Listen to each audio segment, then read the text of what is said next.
That's a great question, Amber June. How do the rhinestones always fall in the right way? And I'm going to answer that for you and everybody else right here. So hot fix rhinestones, the gray on the back is the hot fix glue. It's a flat side. And then the top is the facets where it comes to a point.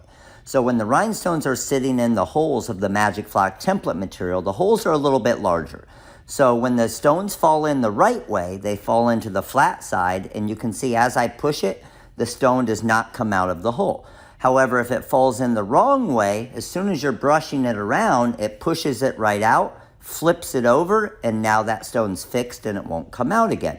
So when I grab my rhinestone brush, I just brush around in the large circles. You can see a few of them are upside down.